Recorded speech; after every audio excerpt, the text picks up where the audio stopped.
शिवलिंगावर जलाभिषेक करून सुखशांतीसाठी प्रार्थना. 15 फेब्रुवारी 2026 रोजी देशभरात महाशिवरात्रीचा उत्सव मोठ्या उत्साहात आणि भक्तिभावाने साजरा केला जात आहे.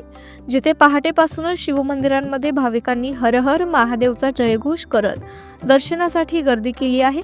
भाविक रुद्राभिषेक, शिवचालिसा, महामृत्युंजय मंत्राचा जप करत आहेत. शिवलिंगावर बेलपत्र, भांग, धोत्रा अर्पण केला जात होता. शहरातील विविध मंदिरातील भाविकांची प्रचंड गर्दी दिसून आली. प्रामुख्याने बाळवेस येथील मल्लिकार्जुन मंदिर, ग्रामदैवत सिद्धेश्वर मंदिर, अक्कलकोट रोड येथील होडगी मठात सुद्धा भाविकांची प्रचंड गर्दी दिसून आली आहे. यावेळी विविध मंदिरात प्रसाद वाटप करण्यात आलं. प्रसादामध्ये फळे, साबुदाणा खिचडी, राजगिरा लाडू हे सर्व उपवासाचे पदार्थ वाटण्यात आले आहेत.